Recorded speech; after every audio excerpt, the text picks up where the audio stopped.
برائے خوشنودی و سلامتی امام زمانہ ایک بآواز بلند صلوات. برائے استقبال شہزادی کونین مادر حسنین ایک بآواز بلند صلوات.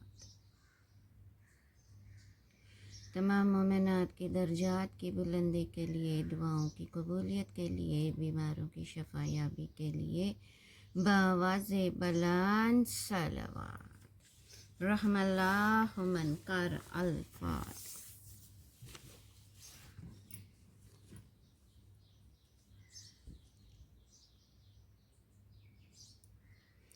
اعوذ باللہ من الشیطان اللعین الرجیم. بسم اللہ الرحمن الرحیم.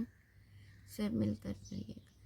اللہم کلی ولیک الحجت ابن الحسن صلواتک علیہ وعلی آبائہ فی ہذہ الساعۃ وفی کل ساعۃ ولیاً وحافظاً وقائداً وناصراً ودلیلاً وعینا حتی تسکنہ ارضک عتوا وتمتعہ فیہا طویلا. اللہم صل. اعوذ باللہ من الشیطان اللعین الرجیم. بسم اللہ الرحمن الرحیم. الحمد للہ رب العالمین باری الخلائق الاجمعین فاطر السماوات والارضین والصلاة والسلام علی سید الانبیاء والمرسلین وخاتم النبیین سیدنا و نبینا و شفیع ذنوبنا و حبیب قلوبنا و طبیب نفوسنا و مولانا و مولا الثقلین و جد الحسن والحسین بالقاسم محمد وآلہ الطیبین الطاہرین المعصومین المنتجبین المظلومین. اما بعد فقد قال اللہ تعالی فی کتابہ المبین وہو اصدق الصادقین وقولہ الحق. بسم اللہ الرحمن الرحیم. وَإِذَا سَأَلَكَ عِبَادِي إِنِّي فَإِنِّي قَرِيبٌ أُجِيبُ دَعْوَةَ الدَّاعِ إِذَا دَعَانِ فَلْيَسْتَجِيبُوا لِي وَلْيُؤْمِنُوا بِي لَعَلَّهُمْ يَرْشُدُونَ. صلوات. عزیزان گرامی، آغاز کلام اس معبود کی حمد و ثنا کے ساتھ، اس کی بارگاہ میں توصیف کے ساتھ، اس کی ستائش کے ساتھ ہے کہ جو غریبوں کی فریاد کا سننے والا، بن مانگے اپنے بندوں کو عطا کرنے والا، اپنے بندوں پر رحم و کرم کی بارش کرنے والا، وہ پروردگار کے جو مہربان سے بھی زیادہ مہربانی کرنے والا، انسانوں پر احسانات کرنے والا، اپنے لازوال کلام، اپنے بے مثال کلام، اپنے لاسانی کلام، اپنے لافانی کلام قرآن مجید میں فرقان حمید میں اعلان کر رہا ہے.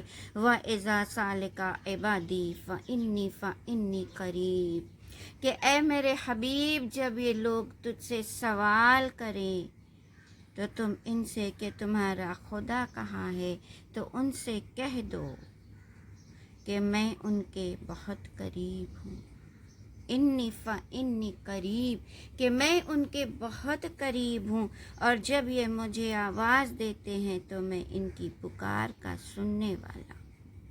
عزیزان گرامی، آج مختصر سی گفتگو دعا کے حوالے سے کرنا ہے، کیونکہ آج انشاءاللہ کل 9 ذی الحج ہے، عرفہ کا دن ہے، اور یہ عظیم ترین دن ہے جس کے لیے کہا گیا ہے کہ دعاؤں کی قبولیت کے لیے بہترین دن ہے۔ عزیزوں، یوں تو ہر دن اللہ کے بنائے ہوئے ہیں، لیکن ان میں سے کچھ دن ایسے ہیں، کچھ تاریخیں ایسی ہیں، کچھ ساعتیں ایسی ہیں جنہیں اللہ نے فضیلت عطا کر دی ہے، اور یہ ہماری خوش نصیبی ہے کہ کل جمعہ کا دن بھی ہے اور 9 ذی الحج ہے، یعنی عرفہ کا دن بھی ہے، دعاؤں کی قبولیت کا دن ہے، اپنے رب کو بلانے کا دن ہے، اپنے رب سے رابطہ کرنے کا دن ہے۔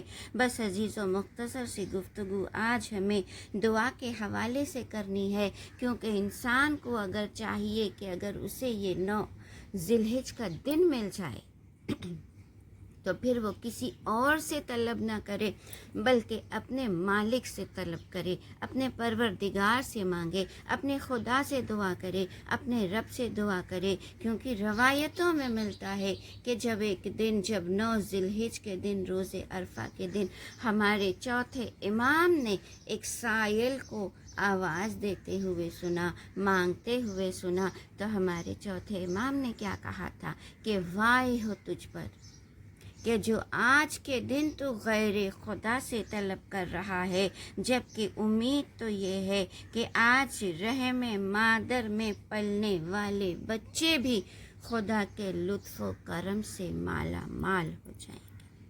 تو عزیزوں، گفتگو کرنا ہے دعا کے حوالے سے، مگر چونکہ میرا طریقہ کار یہ ہے کہ میں جس سورے سے آیت پڑھتی ہوں، مختصر سی گفتگو اس سورے کے حوالے سے بھی کر دیتی ہوں، اس سورے کی عظمت بھی بیان کر دیتی ہوں، تاکہ ہمارے بچوں کے ذہنوں میں محفوظ رہے کہ یہ آیت کہاں سے پڑھی گئی۔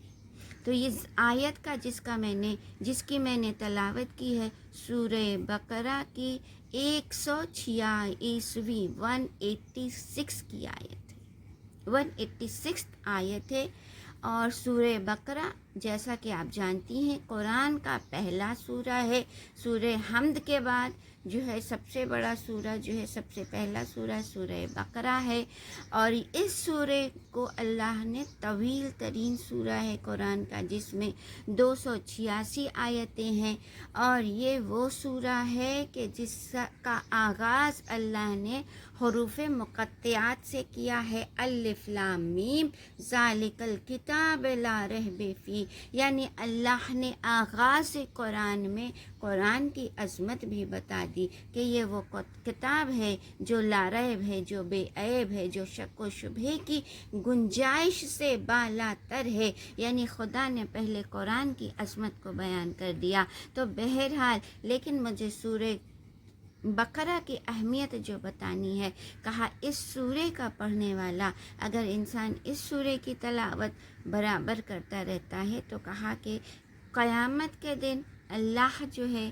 اس سورے کے سائے میں اسے بیٹھنا نصیب کرے گا، یعنی قیامت کے دن جس کے لیے ملتا ہے کہ جہاں قیامت کی گرمی ہوگی، غضب کی دھوپ ہوگی، اور انسان گرمی سے پریشان ہوگا، سائے کے لیے تڑپ رہا ہوگا، کہا یہ سورے کا پڑھنے والا، اس سورے کی فضیلت یہ ہے کہ یہ اس کے لیے سایہ بن جائے گی۔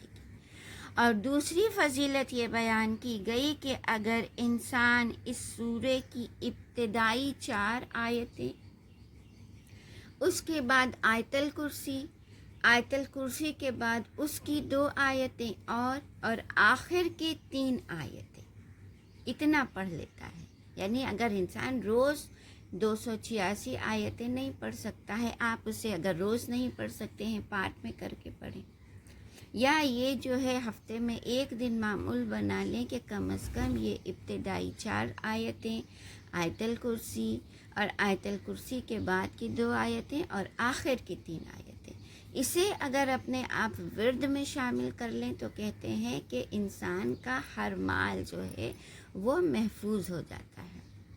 آج ہم اپنے مال کو محفوظ کرنے کے لیے، زیورات کو محفوظ کرنے کے لیے لاکر میں سامان رکھ دیتے ہیں، بینک میں سامان رکھا جاتا ہے تاکہ اس کی حفاظت رہے، لیکن اللہ نے بتایا کہ یہ جو سورہ کی اگر تم آیتوں کی تلاوت کر لیتے ہو تو تمہارا اپنا گھر ہی تمہارا لاکر ہے، تمہارے مال کی حفاظت کی ذمہ داری ہماری ہو جاتی ہے۔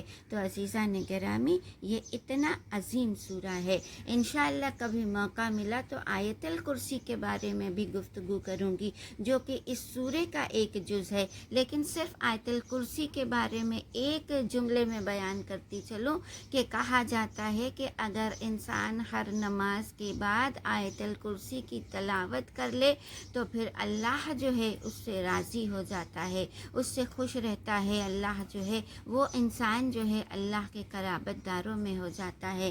اب آئیے آیت کی طرف کہ اللہ نے جس آیت میں اعلان کیا وَإِذَا سَأَلَكَ عِبَادِي إِنِّي فَإِنِّي قَرِيب، کہ اے میرے حبیب، اے رسول، جب لوگ تم سے سوال کریں تو ان سے کہہ دینا کہ تمہارا خدا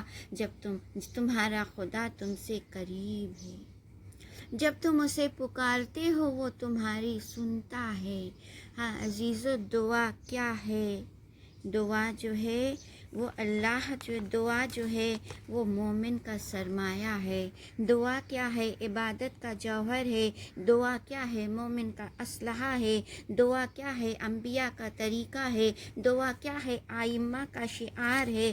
ہاں عزیزو، دعا نام ہے، اپنے رب سے راز و نیاز کرنے کا دعا نام ہے، اپنے رب سے قربت حاصل کرنے کا دعا نام ہے، اپنے رب سے رابطہ کرنے کا۔ اور عزیزان گرامی، 9 ذی الحجہ کا دن انشاءاللہ کل کا دن دعا کے حوالے سے عظیم ترین دن ہے، اس لیے کوشش کیجیے گا کہ کل کا دن جو ہے آپ زیادہ سے زیادہ عبادت میں گزاریں، دعا کرتے ہوئے گزاریں، اس کی بارگاہ میں جھک جائیں، سجدے میں جا کر دعا کریں کہ پروردگارہ جلد از جلد اس وبائے ناگہانی کو ختم کر دے، اس وبا سے ہمیں نجات دے دے۔ اے میرے مالک، اگر تو ہم سے ناراض ہے تو ہم سے تو جلد از جلد راضی ہو جا، کیونکہ تو سریع الرضا ہے، تو ایک ماں سے 70 گنا زیادہ پیار کرنے والا ہے، تو اپنے بندوں سے بہت جلد راضی ہو جانے والا ہے۔ اے پروردگار، ہم سے راضی ہو جا، اے میرے مالک، ہم پر اپنے لطف و کرم کے دروازے کو وا کر دے۔ سلوات۔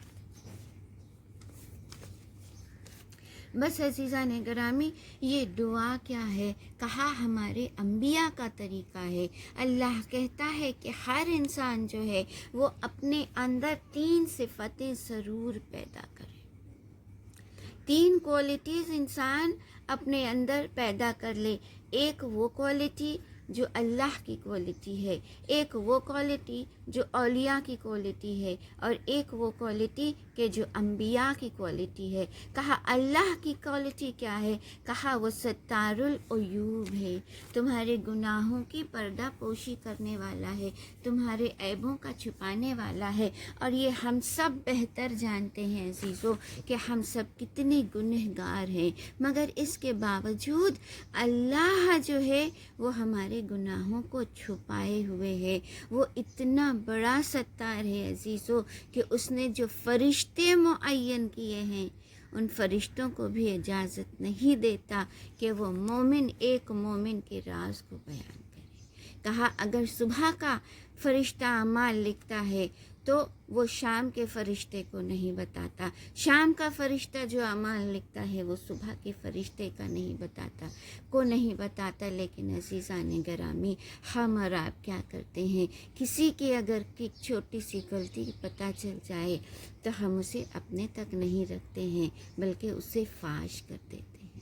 اللہ کہتا ہے تم میرے اپنے دوسروں کے رازوں کو چھپاؤ، میں تمہارے رازوں کا چھپانے والا ہوں، کیونکہ میں ستار العیوب ہے۔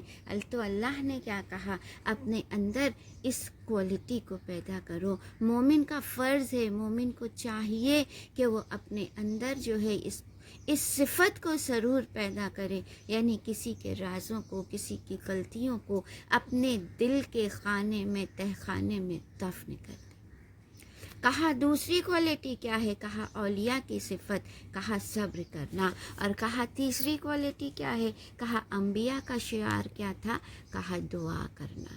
اگر آپ سوانح حیات پڑھیں یا اگر آپ قرآن کی تلاوت کریں، مختلف مقامات پر ہمیں کیا ملتا ہے کہ جب بھی انبیاء پر کوئی مصیبت آئی، جب بھی انبیاء پر، نبیوں پر کوئی پریشانی آئی، کوئی تکلیف آئی، تو انہوں نے سب سے پہلے کسے آواز دی، خدا کو آواز دی، خدا سے پکارا، خدا کو پکارا، خدا کو آواز دے کر انہیں بتایا۔ مثال کے طور پر ہم جو ہیں ایک عظیم تسبیح پڑھتے رہتے ہیں جسے ہم آیت کریمہ کہتے ہیں، لا الہ الا انت سبحانک انی کنت من الظالمین۔ یہ تسبیح جو ہے ہم جو پڑھتے رہتے ہیں، جس کے لیے کہا جاتا ہے کہ اگر اس تسبیح کو پڑھ کر دعائیں مانگی جائیں تو دعائیں رد نہیں ہوتی ہیں، کیونکہ اللہ جو ہے فوراً دعا کو قبول کر لیتا ہے۔ یہ کیا ہے، یہ ایک نبی کی دعا ہی تو ہے کہ جب جناب یونس نبی شکم ماہی میں تھے، وہاں وہ کیا کر رہے تھے، اسی تسبیح کا ورد کر رہے تھے، پروردگار تو سبحان ہے، تو تعریف کے قابل ہے، تو لائق عبادت ہے، پروردگار میں گنہگار۔ تو عزیزو، دعا انبیاء کا شعار ہے، اس لیے کبھی بھی اگر آپ پریشانیوں میں مبتلا ہو جائیں تو یاد رکھیے کسی اور کا دروازہ نہ کھٹکھٹائیں، کسی اور کے در پر نہ جائیں، کیونکہ اللہ نے آپ کو اپنے لیے، جب اللہ نے خلق کیا ہے تو وہ کہہ بھی رہا ہے کہ تم مجھ سے مانگو۔ قرآن میں آپ چلی جائیں، بیشتر مقامات پر اللہ نے ہر جگہ کیا کہا، قُلْ ادْعُونِی اسْتَجِبْ لَکُمْ، تم مجھے پکارو۔ اَمَّن یجیب المضطر اذا دعاہ ویکشف السوء، کون ہے کہ جو ایک مضطر دل کی فریاد کو سنتا ہے۔ سورہ حمد میں اللہ نے کیا کہا، ایاک نعبد و ایاک نستعین، پروردگار ہم تیری عبادت کرتے ہیں، ہم تجھ سے مدد مانگتے ہیں۔ تو یاد رکھیے عزیزو، کبھی زندگی میں اگر کوئی مسئلہ آئے، کوئی پریشانی آئے، کسی سے کسی کے آگے مت جھکیے، کسی کے آگے ہاتھ کو نہ وا کریے، بلکہ کس کی بارگاہ میں جائیے، اپنے رب کی بارگاہ میں جائیے کہ جس نے ہمارے لیے اس تمام کائنات کو خلق کیا ہے، جو ہمیں بن مانگے عطا کر رہا ہے۔ تو ایسا ہو ہی نہیں سکتا کہ جب ہم اس کی بارگاہ میں جا کر اس سے گڑ گڑا کر دعا مانگے تو وہ ہماری دعاؤں کو قبول نہ کرے۔ ایک صلوات پڑھتے وقت۔ اور عزیزان گرامی، صرف انبیاء نے دعا نہیں مانگی۔ اگر آپ ہمارے ائمہ طاہرین کی سیرت کو دیکھیں، اگر مولا علی کو آپ دیکھیں تو پتہ کیا چلتا ہے کہ وہ مولا ہمارا کہ جو ہر شے پر قدرت رکھتا تھا، اتنا بڑا جنگ فتح کرنے والا تھا، بڑی بڑی جنگیں علی نے اس طرح فتح کی کہ تاریخ میں ان کی مثال نہیں ملتی۔ وہ علی کے جو جنگ بدر کا فاتح ہے، جنگ احد کا فاتح ہے، جنگ خیبر جیسی جنگ کا فتح کرنے والا، خندق جیسے مارکے کو سر کرنے والا، ہر چیز پر اسے عبور حاصل تھا۔ علم کے میدان میں گیا تو علم کے میدان میں علی نے اپنی فصاحت، اپنے علم کے دریا کو بہا دیا۔ لیکن وہی علی جب بارگاہ ایزدی میں آتا ہے عزیزو تو کس طرح دعا کرتا ہے، گڑ گڑا کر دعا کرتا ہے۔ آج شب جمعہ ہے نا، آج اگر آپ دعائے کمیل پڑھیں گی تو آپ کو اندازہ ہوگا کہ علی نے ہمیں، ہمارے مولا نے ہمیں کس طرح دعا مانگنے کا سلیقہ سکھایا ہے۔ اللہ نے، علی نے بتایا کہ دیکھو